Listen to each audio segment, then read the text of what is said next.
Hello dear students, myself Pratima Tiwari PRM from Resonance. I am botany coordinator over here. आज मैं आप लोगों को बॉटनी का एक बहुत इंटरेस्टिंग टॉपिक एक्सप्लेन करने जा रही हूँ जिसमें बहुत ढेर सारे कॉन्सेप्ट एज वेल एज बहुत ही इंटरेस्टिंग पोर्शन है ये बॉटनी का. तो that is what photosynthesis in plant का एक छोटा सा टॉपिक है, दैट इज केमियोस्मोटिक हाइपोथेसिस. बच्चों को इसमें यूजुअली काफ़ी प्रॉब्लम होती है. ये बहुत ही कॉन्सेप्ट वाला टॉपिक है. इसमें एनसीईआरटी ने कुछ ऐसे लाइंस लिख रखे हैं जो बच्चों को इतने अच्छे से क्लियर नहीं होते हैं. तो आज हम इस टॉपिक को बहुत अच्छे से कवर करेंगे और यकीन मानिए आज के बाद आपको ये टॉपिक बहुत ही ईजी लगेगा और इससे रिलेटेड आपका कोई भी क्वेश्चन किसी भी हालत में गलत नहीं होने वाला है. तो स्टार्ट करते हैं हम ये टॉपिक. सबसे पहले हमें ये पता होना चाहिए कि एग्जैक्टली ये केमियोस्मोटिक हाइपोथेसिस जो हो रही है उसका लोकेशन, उसका साइट क्या है. इससे पहले की सारी चीज़ें हमें इससे पहले पता होनी चाहिए. जैसे लाइट रिएक्शन में क्या हो रहा है एग्जैक्टली. लाइट रिएक्शन हमने दो तरह की ऑलरेडी पढ़ रखी हैं, cyclic and non cyclic photophosphorylation. अब हम केमियोस्मोटिक हाइपोथेसिस एक्चुअली एग्जैक्टली क्या होता है मैं थोड़ा सा आपको ब्रीफ कर देती हूँ. इसमें हम ये देखेंगे, पीटर मैकेल एक साइंटिस्ट थे जिन्होंने इस बात को डिस्कवर किया था कि एटीपी का फॉर्मेशन किस तरह से हो रहा है. आपने अगर साइक्लिक फोटोफॉस्फोराइलेशन पढ़ा हो, फोटोफॉस्फोराइलेशन मतलब ही यही वो कह रहा है कि एटीपी का formation with the help of light. ठीक ऐसे हम नॉन साइक्लिक फोटोफॉस्फोराइलेशन जब कह रहे हैं तो एटीपी की synthesis again with the help of light. तो ये एक्चुअली एटीपी बन कैसे रहा है इसकी बात हम करेंगे और कहां पर ये चीज चल रही है उसकी बात करेंगे. तो this is a simple diagram of a chloroplast. Chloroplast में आपको पता है क्लोरोप्लास्ट एक डबल मेम्ब्रेन बाउंड स्ट्रक्चर होता है हमारा.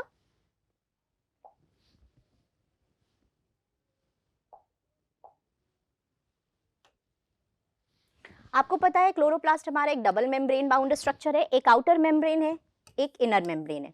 आउटर और इनर मेम्ब्रेन के बीच के स्पेस को हम क्या कहते हैं? हम कहते हैं perimitochondrial space, sorry periplastidial space.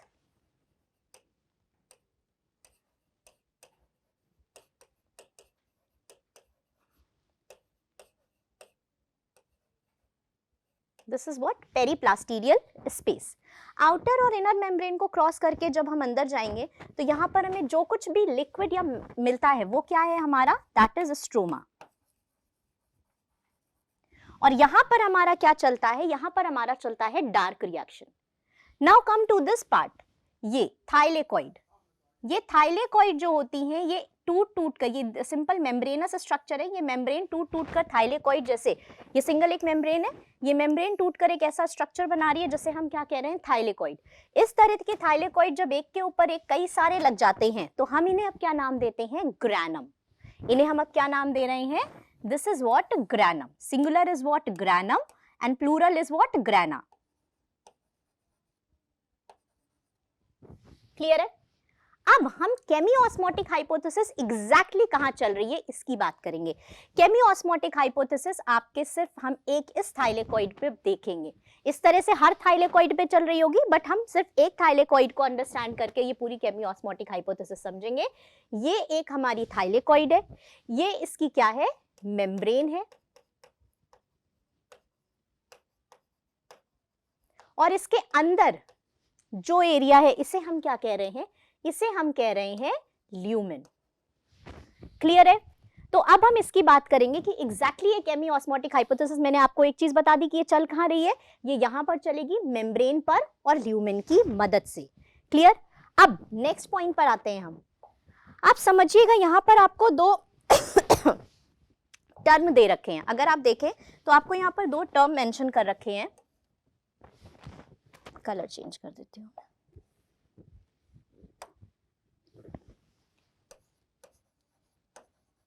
केमी osmotic. This is what? Chemi osmotic hypothesis. Chemi का मतलब हमारा सिंपल सा क्या होता है? केमिस्ट्री से रिलेटेड है. ऑस्मोटिक का मतलब यहां पर क्या है? ऑस्मोसिस. समझिएगा, यहां पर हम किसी पर्टिकुलर सब्सटेंस में ऑस्मोसिस को देखेंगे। And what is osmosis? आपको डेफिनेटली पता होगा कि ऑस्मोसिस क्या होता है, आपने पढ़ रखा होगा। जब भी कोई मॉलिक्यूल अपनी हाई कंसंट्रेशन से लो कंसंट्रेशन की तरफ मूव करता है, या मैं इसको ये कहूं कंसंट्रेशन के फेवर में मूव करता है, जिसके लिए हमें उसे कोई एक्स्ट्रा एनर्जी नहीं देनी पड़ती, that is what? Osmosis. Clear है? और यहां पर हम किसकी ऑस्मोसिस देखेंगे?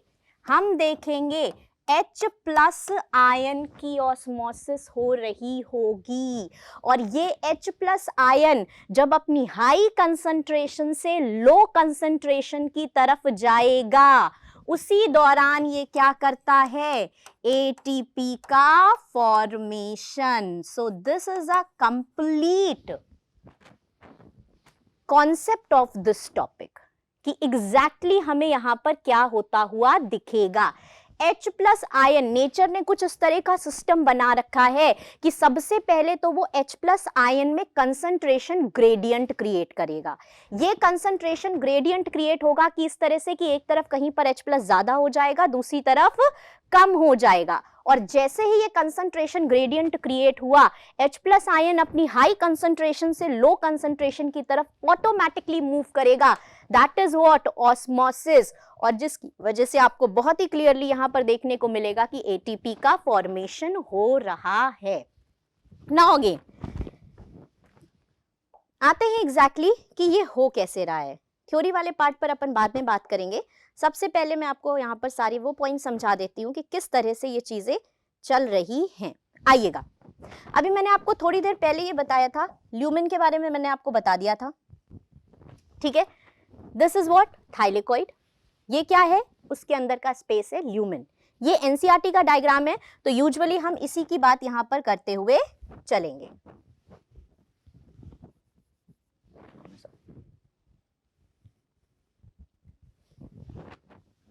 ठीक है,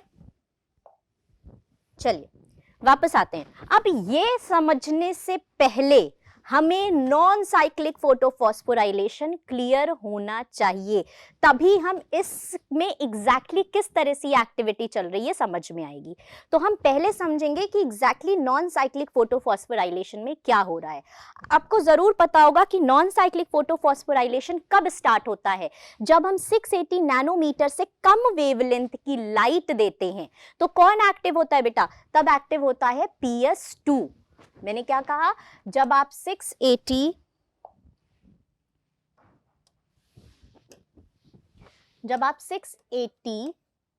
नैनोमीटर से कम वेवलेंथ की लाइट देंगे तो क्या एक्टिव होगा? आपका PS2 एक्टिव होगा, या यहां पर हम बोलेंगे P680 एक्टिव होगा। और जब ये एक्टिव होता है, एग्जैक्टली हम क्या बोलते हैं? ये मैंने क्या कहा? मैंने कहा कि ये नॉन साइक्लिक फोटोफॉस्फोराइलेशन है। नॉन साइक्लिक टर्म किसके बेसिस पे कह रहे हैं? नॉन साइक्लिक नाम दिया है on the basis of movement of electron. किसके बेसिस पर हमने ये नाम दिया है? इलेक्ट्रॉन के मूवमेंट के बेसिस पर। अगर इलेक्ट्रॉन जहां से निकला है वहां ना पहुंच के कहीं और चला जाता है तो उसी को हम नॉन साइक्लिक कह देते हैं। और इलेक्ट्रॉन जहां से निकला है अगर निकलने के बाद घूम फिर कर वापस उसी जगह पे पहुंच जाता है तो उसे हम क्या कह देते हैं? साइक्लिक कह देते हैं। तो मैंने आपसे क्या कहा कि this is a non cyclic photophosphorylation, हम यहां पर समझेंगे और उसी को हम यहां पर देखेंगे कि एग्जैक्टली मेम्ब्रेन में वो किस तरह से एटीपी को बना रहा है by the chemi osmotic hypothesis. Now come here, मैंने क्या कहा? जब आप 680 नैनोमीटर से कम वेवलेंथ की लाइट डालेंगे PS2 एक्टिव होगा। जब ये एक्टिव होता है तो यहां से इलेक्ट्रॉन इजेक्ट होता है। आपको पता है, आपने पढ़ रखा है।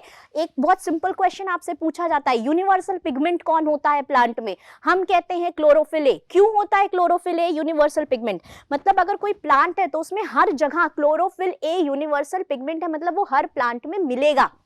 रीजन समझिएगा, बिकॉज क्लोरोफिल ए ही वो मॉलिक्यूल है जो रिएक्शन सेंटर की तरह काम करेगा। आगे बात समझ में। रिएक्शन सेंटर, रिएक्शन सेंटर क्या है? जो इलेक्ट्रॉन को इमिट करेगा, सबसे लूजली बाउंडेड इलेक्ट्रॉन जो उसके पास है ना, वो उसको इमिट कर देगा। और जैसे ही इलेक्ट्रॉन निकलेगा रिएक्शन सेंटर से, क्या शुरू हो जाएगा आपका? साइक्लिक या नॉन साइक्लिक फोटोफॉस्फोराइलेशन। अब साइक्लिक चलेगा या non cyclic, it is decided by this wavelength of the light. जैसे मैंने यहां पर 680 नैनोमीटर से कम वेवलेंथ की लाइट डाली है, तो कहां से इलेक्ट्रॉन निकलेगा? PS2 से निकलेगा। अगर इलेक्ट्रॉन PS2 से निकलेगा तो कौन सा फोटो सिस्टम एक्टिव हो जाएगा? नॉन साइक्लिक फोटोफॉस्फोराइलेशन एक्टिव होगा, फोटो सिस्टम PS2 एक्टिव होगा। पिगमेंट सिस्टम 680 की बात करेंगे और यहां क्या चल जाएगा? Non cyclic. अब आपको पता है नॉन साइक्लिक का मतलब क्या है। अब यहां से जब इलेक्ट्रॉन निकलेगा, ये कितने की लाइट पड़ी अगर मैं आपसे बात करूं यहां पर, तो हमने क्या किया है? 680 नैनोमीटर से कम वेवलेंथ की लाइट डाली और यहाँ पे PS2 एक्टिव हुआ और इलेक्ट्रॉन इमिट हुआ।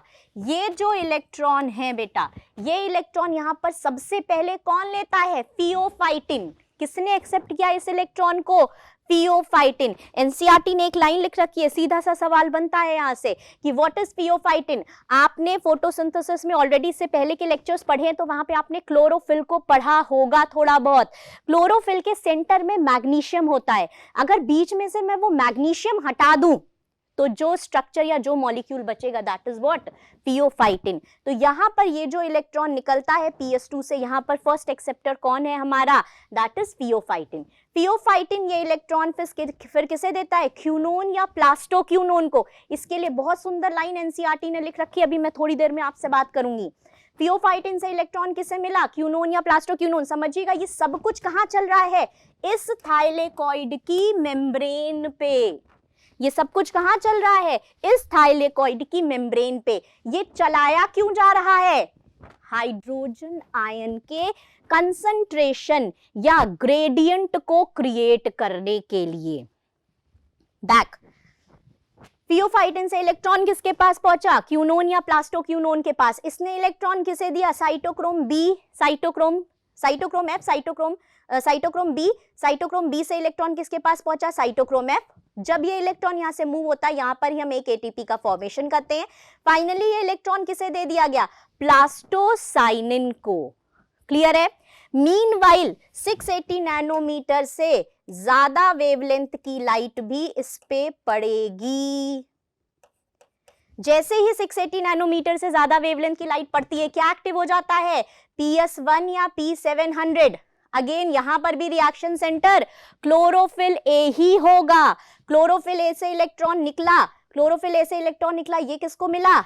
FRS। ये है iron sulphur protein. This is what? Iron sulphur protein. Clear है? आयरन सल्फर प्रोटीन से इलेक्ट्रॉन किसको मिला? फेरेडॉक्सिन को। फेरेडॉक्सिन ने इलेक्ट्रॉन किसको दिया? NADP+ को। और NADP+ से इलेक्ट्रॉन, NADP+ को इलेक्ट्रॉन मिला, इसने क्या किया? अपने से H आयन को जोड़ा और क्या बना दिया?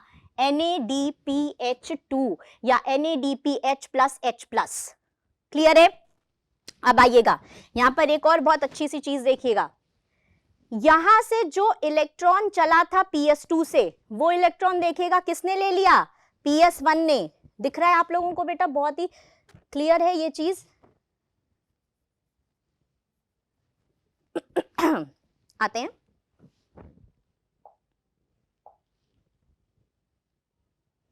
चलिए देखिएगा। PS1 से जो इलेक्ट्रॉन, कलर चेंज नहीं, PS1 से जो इलेक्ट्रॉन चला, इस इलेक्ट्रॉन को किसने ले लिया? इसको ले लिया। सॉरी, PS2 से जो इलेक्ट्रॉन चला, इसे किसने ले लिया? PS1 ने। PS1 से जो इलेक्ट्रॉन चला, मैं इलेक्ट्रॉन का बस आपको एक कलर चेंज करके थोड़ा सा समझाना चाह रही हूँ कि आपको ये क्लियर रहे कि एग्जैक्टली इलेक्ट्रॉन कहाँ से कहाँ चल रहा है। PS1 से जो इलेक्ट्रॉन निकला था, ये मान लीजिए मैंने ग्रीन कलर से बनाया है, ऐसे अपन कलर डिस्टिंग्विश करके नहीं करते हैं, बट मैं सिर्फ आपको समझाने के लिए बता रही हूँ। PS1 से जो इलेक्ट्रॉन चला था, वो किसने ले लिया? वो ले लिया NADP+ ने, और इसने क्या बना दिया? NADH+H+। क्लियर है? अब समझिएगा। अब देखिएगा, यहां से जो इलेक्ट्रॉन निकला था ये वापस स्टेबल हो जाएगा क्योंकि PS2 से जो इलेक्ट्रॉन चला उसे PS1 ने ले लिया, इसने जो इलेक्ट्रॉन रिलीज किया था ये स्टेबल हो गया, इससे कोई टेंशन नहीं है। PS1 से जो इलेक्ट्रॉन चला उसे इसने ले लिया, बट ये PS2 ने जो इलेक्ट्रॉन रिलीज किया था इसे अभी तक इलेक्ट्रॉन नहीं मिला है, ये अभी भी अनस्टेबल स्टेट में है। तो ये अपनी इलेक्ट्रॉन के रिक्वायरमेंट को फुलफिल करने के लिए क्या करता है, पानी को तोड़ता है। वेरी इंपॉर्टेंट पॉइंट, पानी टूटा क्यों?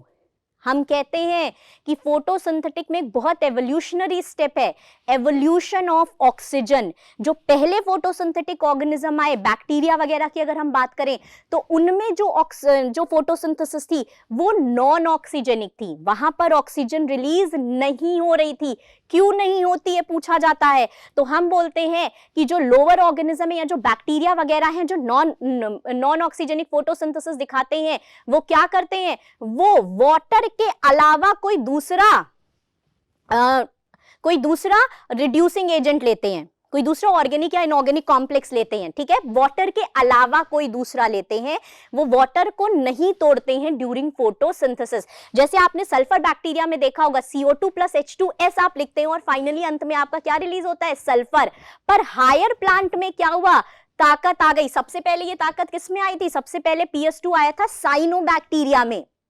पानी को तोड़कर ऑक्सीजन इवॉल्व करने की ताकत धरती पर सबसे पहले किसके पास आई, PS2 के पास। और ये बात समझिएगा कि पानी को तोड़कर ऑक्सीजन इवॉल्व करना कोई छोटी प्रोसेस नहीं थी। जब बैक्टीरिया आए तो धरती पर सबसे ज्यादा पानी ही तो था, फिर भी उन्होंने कोई दूसरा ऑर्गेनिक या इनऑर्गेनिक कंपाउंड क्यों लिया, पानी लेना चाहिए था उन्हें, पर उन्होंने पानी नहीं लिया। सोचने वाली बात है, क्यों नहीं लिया भाई? आप अपने घर में पानी को गर्म करने के लिए गैस पर रख दीजिए, पानी गर्म होगा, 100 डिग्री सेंटीग्रेड पर भी वो इवापोरेट हो जा रहा है, वो हाइड्रोजन और ऑक्सीजन में ब्रेक नहीं हो रहा है। मतलब अगर तुमको पानी को तोड़ना है तो तुम्हें कोई बहुत पावरफुल चाहिए। वो पावरफुल नेचर में कौन आया, PS2। तो जब तक नेचर में PS2 नहीं आया पानी नहीं टूटा, और PS2 आने के बाद पानी टूटा। और पानी क्यों तोड़ा PS2 ने, क्योंकि PS2 ने कहा भाई तुमने मेरा इलेक्ट्रॉन ले लिया है, अभी भी मैं अनस्टेबल हूं, मुझे स्टेबिलिटी चाहिए, मैं इलेक्ट्रॉन कहां से लूं, मेरा इलेक्ट्रॉन तुमने PS1 को दे दिया। PS1 ने क्या किया, PS1 ने अपना इलेक्ट्रॉन NADP+ को दे दिया। भाई मेरा जो इलेक्ट्रॉन गया वो तो मुझे अभी वापस मिला ही नहीं, मैं कहां से इलेक्ट्रॉन लूं। उसने कहा ठीक है तुम लोग मुझे अंडरएस्टिमेट कर रहे हो, ठीक है तुम देखो मैं क्या करता हूं, मैं पानी तोड़ूंगा जो कोई नहीं कर पाया। इसने तोड़ा पानी। पानी टूटने से 3 चीजें रिलीज होंगी H2O, आपको पता है, हाइड्रोजन, ऑक्सीजन, इलेक्ट्रॉन। ये हाइड्रोजन यहीं पर रह गया। अब आइएगा देखिएगा, बहुत सुंदर कॉन्सेप्ट, हम पहुंच रहे धीमे धीमे इधर। ये हाइड्रोजन रिलीज हुआ, पूरा खेल शुरू हो रहा है धीमे धीमे। ये इलेक्ट्रॉन लेकर PS2 सेटिस्फाई हुआ, PS2 का भाई मैं स्टेबल हो गया, पानी तोड़कर मैंने इलेक्ट्रॉन ले लिया, मुझे कोई मतलब नहीं है। ये वही ऑक्सीजन है जो आप और हम सांस ले रहे हैं। एनवायरमेंट में हम कहते हैं ना, खाना जब बनता है तो ऑक्सीजन एक बाई प्रोडक्ट है, गैसियस ऑक्सीजन, ये वही ऑक्सीजन है जिससे आप और हम सांस ले रहे हैं। तो इतनी सी बात आपको समझ में आ गई होगी मेरे ख्याल से। वापस से मैं एक बार आपको बातें बता रही हूँ। PS2 से जब हम 680 नैनोमीटर से कम वेवलेंथ की लाइट डालेंगे PS2 एक्टिव होगा। यहाँ पर क्या रिलीज हो रहा है हमारा, पियोफाइटिन। ये इलेक्ट्रॉन PS2 से इलेक्ट्रॉन चल के first electron, primary electron acceptor यहाँ पर कौन है हमारा, पियोफाइटिन। पियोफाइटिन इलेक्ट्रॉन किसे देगा, क्यूनोन या प्लास्टोक्यूनोन को। प्लास्टोक्यूनोन से इलेक्ट्रॉन कहाँ जाएगा, साइटोक्रोम B, साइटोक्रोम F पर। इसी स्टेप पर हमारा ATP का फॉर्मेशन होगा। साइटोक्रोम B, साइटोक्रोम F से इलेक्ट्रॉन कहाँ पहुंचा, प्लास्टोसाइनिन के पास। मीनवाइल 680 नैनोमीटर से ज्यादा वेवलेंथ की लाइट आ जाएगी और ये इलेक्ट्रॉन किसे दे दिया जाएगा, PS1 से भी इलेक्ट्रॉन निकल जाएगा। तो प्लास्टोसाइनिन बहुत ईमानदार होता है PS1 को लेके। प्लास्टोसाइनिन को आप इलेक्ट्रॉन कहीं से भी दें, अगर आपको साइक्लिक थोड़ा बहुत याद आ रहा हो तो, प्लास्टोसाइनिन ने ही साइक्लिक में भी PS1 को इलेक्ट्रॉन लौटाया था, और इसको जब PS2 ने इलेक्ट्रॉन दिया तब भी इसने किसे लौटाया, PS1 को। मतलब प्लास्टोसाइनिन बहुत ईमानदार है PS1 को लेके, इसने PS1 को इलेक्ट्रॉन दे दिया। PS1 से इलेक्ट्रॉन चला, iron sulphur protein ferredoxin NADP+ के पास इलेक्ट्रॉन पहुंचा और NADPH2 का फॉर्मेशन हो गया। तो ये था आपका non cyclic photophosphorylation which is a type of ETS। Clear है? Now back to here. अब समझिएगा मैंने क्या कहा था अभी आपको ये टॉपिक समझाने से पहले कि ये चल कहाँ रहा है, ये इस थाइलेकॉइड पे चल रहा है। ये क्या है, ये थाइलेकॉइड की मेम्ब्रेन है। मैंने भी थोड़ी देर पहले आपको इसीलिए पहले सबसे पहले बता दिया था ये सब चलेगा कहाँ पे।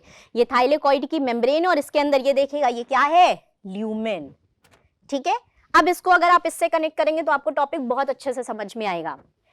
देखिएगा 680 नैनोमीटर से कम वेवलेंथ की लाइट डाली, क्या एक्टिव हुआ, PS2 दिख रहा है। ये PS2 यहां से इलेक्ट्रॉन को रिलीज करता है। ये इलेक्ट्रॉन किसके पास पहुंचा, फियोफाइटिन के पास। एक लाइन एनसीईआरटी ने लिख रखी है बड़ी सुंदर, PS2 से जो इलेक्ट्रॉन चलता है वो किसको मिला, फियोफाइटिन नहीं लिखा उसने डायरेक्ट एक लाइन लिखी है कि यहां पर प्राइमरी एक्सेप्टर ऑफ इलेक्ट्रॉन जो है वो अपना इलेक्ट्रॉन किसी ऐसे को ट्रांसफर करता है जो कि एक इलेक्ट्रॉन एक्सेप्टर ना होकर एक हाइड्रोजन एक्सेप्टर है। वेरी इंपॉर्टेंट लाइन, समझिएगा। इलेक्ट्रॉन यहाँ पर सब कुछ यहाँ पे ड्रॉ नहीं किया गया, जैसे यहाँ से बीच में से फियोफाइटिन हटा दिया है, बट एनसीईआरटी ने लाइन में मेंशन करा है। ये इलेक्ट्रॉन किसको मिलता है, फियोफाइटिन। फियोफाइटिन यहाँ बाहर की तरफ मेम्ब्रेन से अटैच प्रेजेंट रहता है। फियोफाइटिन ये इलेक्ट्रॉन लेकर किसको देता है, ये इलेक्ट्रॉन लेकर देता है प्लास्टोक्यूनोन को।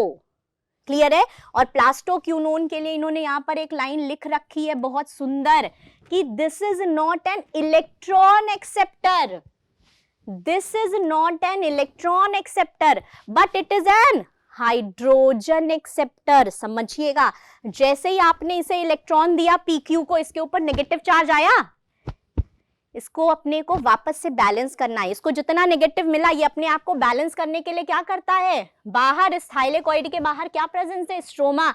स्ट्रोमा से जितना आप इसे इलेक्ट्रॉन देंगे ये उतना अपने आप से H+ को जोड़ लेता है।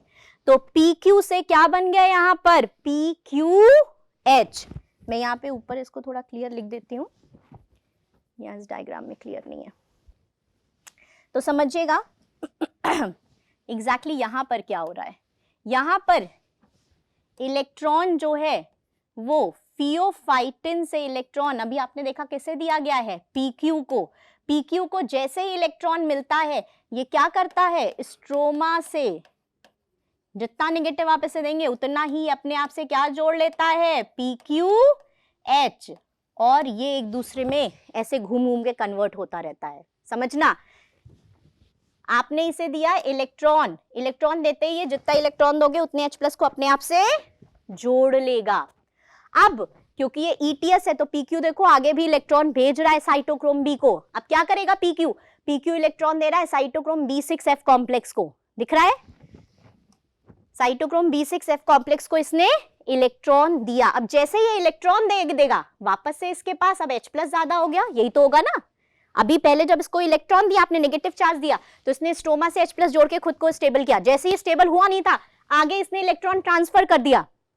इसने इलेक्ट्रॉन किसे दिया, साइटोक्रोम B6F को दिया। इलेक्ट्रॉन जैसे ही साइटोक्रोम B6F को मिला इसके पास H+ एक्स्ट्रा हो गया।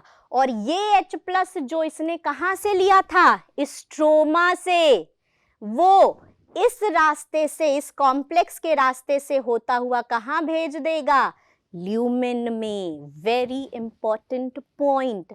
सो this PQ is not an electron carrier, this is an hydrogen carrier. क्योंकि जैसे ही आपने इसे इलेक्ट्रॉन दिया इसने अब क्या ले लिया, इसने स्ट्रोमा से H+ को लिया और वो H+ फिर जैसे ही इलेक्ट्रॉन छोड़ा इसने H+ को भी छोड़ दिया। कहा इलेक्ट्रॉन नहीं है तो H+ भी नहीं चाहिए, इसने वो H+ कहां छोड़ दिया, ल्यूमेन में लाके। तो देखना ये H+ तुमने स्ट्रोमा में कम किया और यही H+ तुमने ल्यूमेन में बढ़ा दिया। बहुत सुंदर पॉइंट है, बहुत सुंदर कॉन्सेप्ट है यहाँ पर। क्लियर, एक तरफ तुमने H+ कम किया, दूसरी तरफ तुमने H+ को बढ़ा दिया।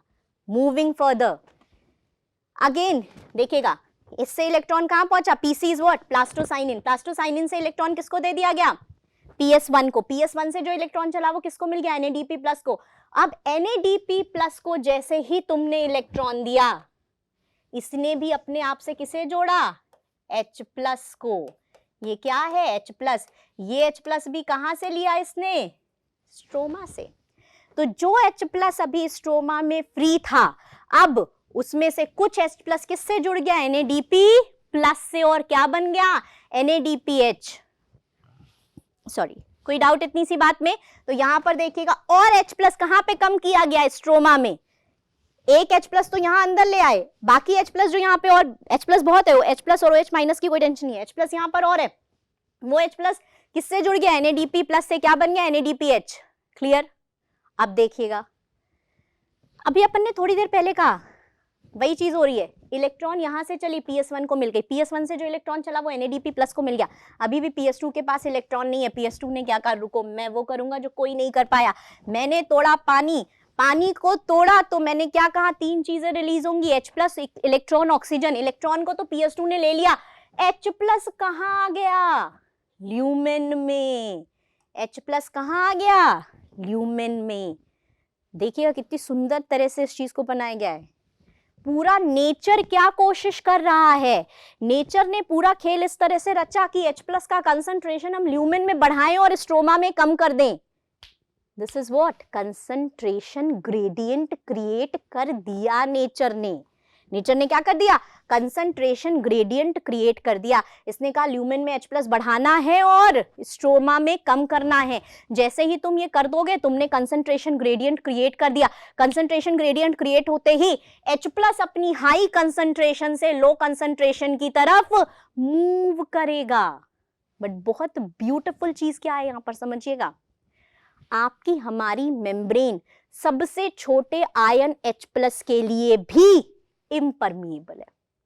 तो H प्लस किसी भी रास्ते से अपनी हाई कंसंट्रेशन से लो कंसंट्रेशन की तरफ मूव नहीं कर सकता। तो नेचर ने इसी का फायदा उठाया। नेचर ने कहा मैं ATPase कॉम्प्लेक्स भेजता हूं, CF0 CF1। एक इसका स्टॉक जैसा स्ट्रक्चर है, दूसरा इसका बीड जैसा स्ट्रक्चर है। ये CF0 इस थाइलेकॉइड की मेम्ब्रेन में एम्बेडेड है और CF1 बाहर की तरफ प्रोट्रूटेड है, और this is what, it is a complex ATPase। ठीक है, ये एक ATPase का स्ट्रक्चर है। अब H प्लस क्योंकि मेम्ब्रेन में कहीं से भी मूव नहीं कर सकता है, बट आपने पढ़ रखा है सेल में भी और ट्रांसपोर्ट इन प्लांट में भी कि हम एक और बात करते हैं फैसिलिटेटेड डिफ्यूजन की। फैसिलिटेटेड डिफ्यूजन में हम क्या कहते हैं, मॉलिक्यूल अपनी हाई कंसंट्रेशन से लो कंसंट्रेशन की तरफ आता है, और जिसके थ्रू आता है बीच में कोई प्रोटीन इन्वॉल्व होता है, और यहां पर ये वही प्रोटीन है जो H प्लस को उसकी हाई कंसंट्रेशन से लो कंसंट्रेशन की तरफ मूव करने में हेल्प करेगा। और जब ये हेल्प करेगा, इस ATPase में कन्फर्मेशनल चेंजेस होंगे, और उस कन्फर्मेशनल चेंजेस के हिसाब से ये जो पूरा खेल रचा गया है जिसके लिए, वो बना दिया जाएगा, and that is what, ATP। Clear है इतनी सी बात आप लोगों को? अब मैं एक बार वापस से आपको ये पूरा का पूरा समराइज करा देती हूं, जिससे कि आपको ये चीजें थोड़ी सी और क्लियर हो जाएं कि कंसंट्रेशन ग्रेडियंट क्रिएट करने के लिए कौन सी तीन चीजें अपन ने करी हैं।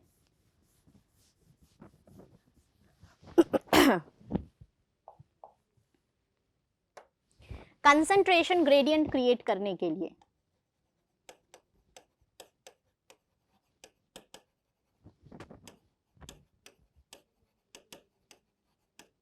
कंसंट्रेशन ग्रेडियंट क्रिएट करने के लिए कौन सी तीन चीजें करी गई हैं, समझिएगा। पहला तो स्ट्रोमा से H प्लस को लेकर कहां डाला जा रहा है, थाइलेकॉइड में। स्ट्रोमा से H प्लस को लेकर ल्यूमेन ऑफ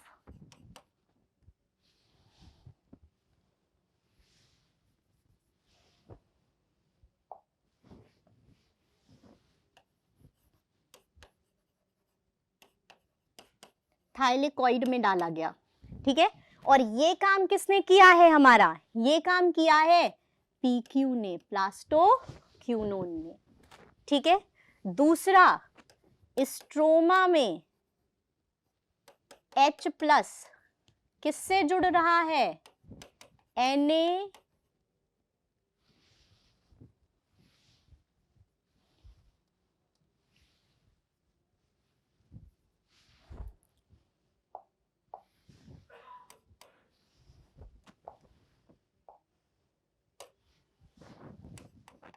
NADP प्लस से और क्या बना रहा है, NADPH प्लस H प्लस। तो ये दोनों चीजें तो क्या कर रहे हैं, स्ट्रोमा में H प्लस की कंसंट्रेशन को कम कर रहे हैं, ठीक है। और ल्यूमेन में क्या हो रहा है, H2O का ब्रेकडाउन, ठीक है। और ये क्या करा रहा है, H प्लस के कंसंट्रेशन को बढ़ा रहा है, कहां पर, ल्यूमेन में। तो आपको दिख सकता है इलेक्ट्रोकेमिकल पोटेंशियल ग्रेडियंट क्रिएट हो गया। ल्यूमेन में H प्लस बहुत ज्यादा है और स्ट्रोमा में H प्लस कम है। So here it is high and here it is low. और अब क्या होगा, अपनी हाई कंसंट्रेशन से H प्लस अपनी लो कंसंट्रेशन की तरफ बिना किसी एफर्ट के मूव करेगा, पर एक रास्ते से मूव करेगा। वो रास्ता कौन सा है, CF0 CF1 पार्टिकल। जब ये इस रास्ते से मूव करेगा तो ये ATPase में कन्फॉर्मेशनल चेंजेस करेगा और ATP का फॉर्मेशन हो जाएगा। होपफुली आपको ये बातें सारी समझ में आ गई होंगी। अब मैं आपको केमियोस्मोटिक हाइपोथेसिस मैंने आपको क्लियर कर दी है।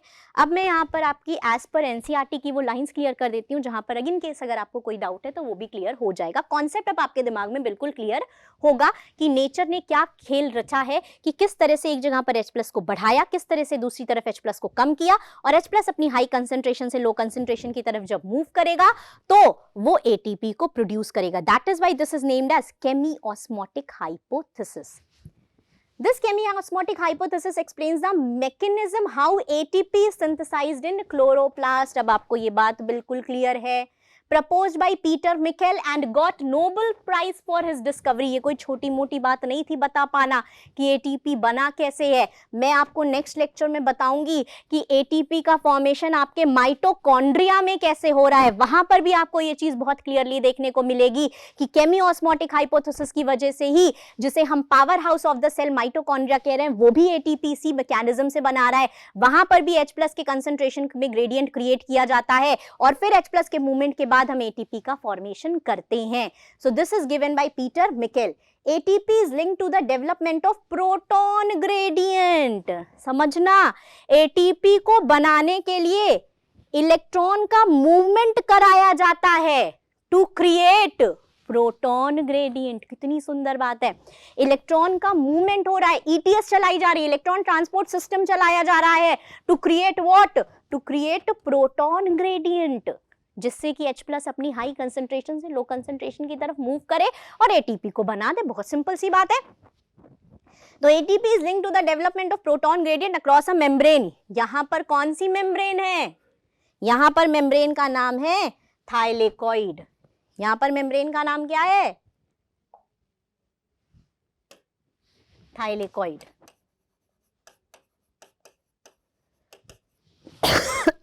सॉरी।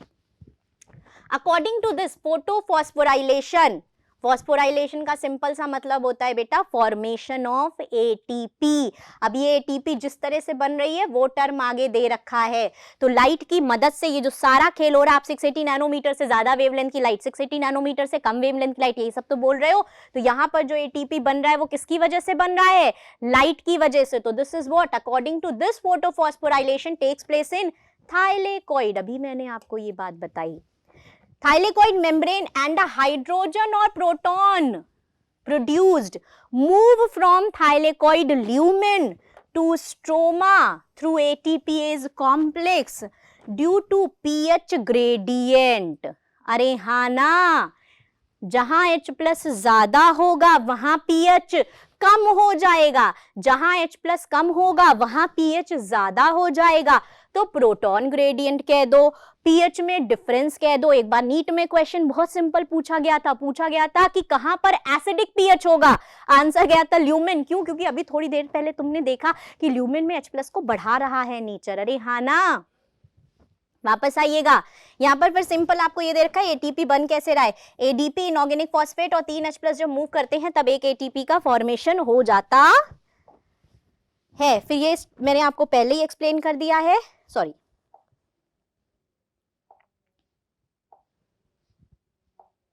अब आते हैं हाउ प्रोटॉन ग्रेडियंट क्रिएटेड। अब मैंने आपको पूरी बात समझा दी है, आपके दिमाग में ये डायग्राम अब चलना चाहिए, ठीक है, कि ये क्या है, ये है हमारा membrane,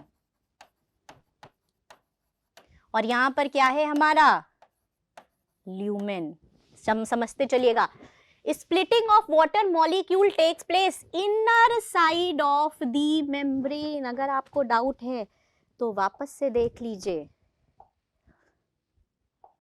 splitting of water takes place inner side of the membrane. दिख रहा है मेम्ब्रेन के अंदर हो रहा है, यहां पर इनर साइड में। प्रोटॉन और hydrogen ion produced and accumulate with in the lumen. पानी के टूटने से जो H+ था वो कहां पर बढ़ा, ल्यूमेन में। पानी के टूटने का दे रखा है oxidation of water. As electron move through the photosystem, protons are transported across the membrane. Now come to that line. This happens because the primary acceptor of electron. ये किसके लिए लाइन है, pheophytin, primary acceptor of electron, which is located towards the outer side of the membrane. ये जो pheophytin होता है वो यहां कहीं बाहर की तरफ प्रेजेंट होता है, बट मेम्ब्रेन से जुड़ा रहेगा। Transfer its electron not to an electron carrier but to an hydrogen carrier. अब आपको ये बात क्लियरली समझ में आ गई होगी कि primary acceptor of electron pheophytin जो मेम्ब्रेन में बाहर की तरफ प्रेजेंट है, इसने अपना इलेक्ट्रॉन किसे दिया, क्यूनोन या प्लास्टोक्यूनोन को, which is an hydrogen carrier. ये बात मैंने अभी थोड़ी देर पहले आपको समझाई थी और वही चीज इन्होंने वापस यहाँ लिख रखी है। होपफुली अब आपको इस लाइन में किसी भी हालत में कोई भी डाउट नहीं होगा। Hence this molecule remove a proton from the stroma. यही तो अभी अपन ने थोड़ी देर पहले देखा था बेटा। इस PQ ने क्या किया था, यहाँ पे जो PQ था मैंने ऐसे बनाया था आपका PQ ने H ले लिया था। जैसे इसे आपने इलेक्ट्रॉन दिया, इसने क्या किया, हाइड्रोजन लिया,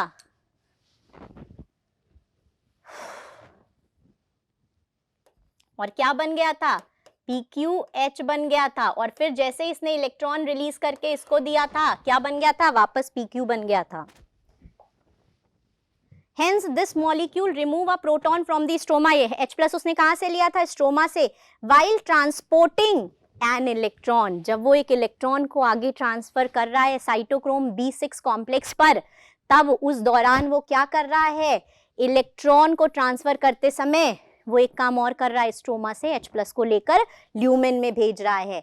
When this molecule passes on its electron to an electron carrier on the inner side of the membrane, the proton is released into the inner side of the lumen of the membrane।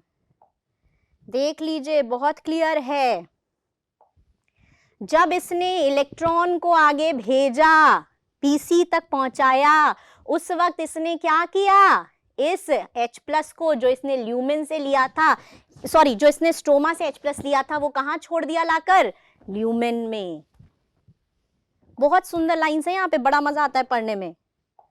आगे आते हैं। The NADP reductase enzyme is located on the stroma side of membrane along with the electron that come from the acceptor of electron of PS1. The proton are necessary for the reduction of NADP+ to NADPH+ H+। अभी मैंने आपसे बताया, जो electron PS1 से निकला उसे किसने ले लिया, NADP+ ने। और NADP+ ने जब इलेक्ट्रॉन लिया तो इसने स्ट्रोमा से क्या लिया, H+ और क्या बना दिया, NADPH+ H+। These proton are also removed from the stroma। ये वाला प्रोटॉन भी स्ट्रोमा से कम हुआ। PQ ने भी स्ट्रोमा में प्रोटॉन कम किया और इसने भी स्ट्रोमा में प्रोटॉन कम किया। Hence, within the chloroplast, proton in stroma decreases in number, while in lumen there is accumulation of proton। एक तो स्ट्रोमा से आ रहा है एक H+, पानी भी टूट रहा है तो ल्यूमेन में H+ बढ़ रहा है।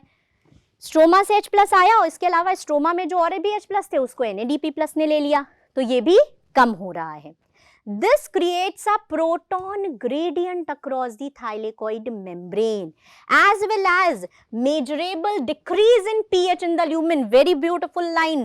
Lumen में क्या pH कम नहीं हो जाएगा भाई? जहां H+ बढ़ेगा pH कम ही तो होगा। pH is inversely proportional to the hydrogen ion.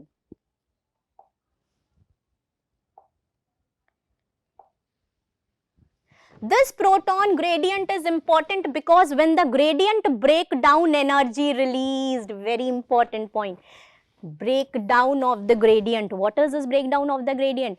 अपने हाई कंसंट्रेशन से लो कंसंट्रेशन की तरफ खुद पे खुद मूव करना, और जब वो खुद पे खुद अपने हाई कंसंट्रेशन से लो कंसंट्रेशन की तरफ मूव करेगा तो क्या होगा?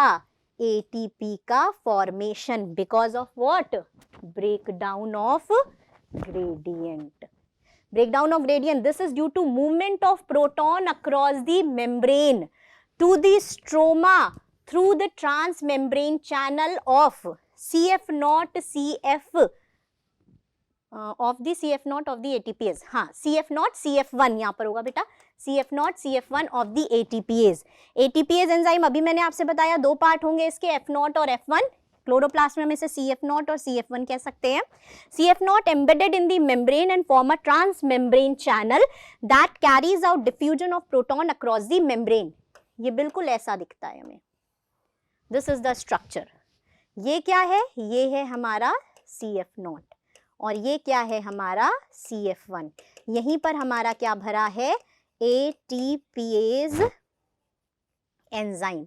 ये जो CF0 है ये क्या कर रहा है? सिर्फ एक रास्ता प्रोवाइड कर रहा है H+ के मूवमेंट के लिए, और जब ये H+ मूव करेगा तो इस ATPase एंजाइम में क्या करा? इसने कन्फॉर्मेशनल चेंजेस, जिसकी वजह से क्या हो गया? फाइनली ATP का फॉर्मेशन हो गया.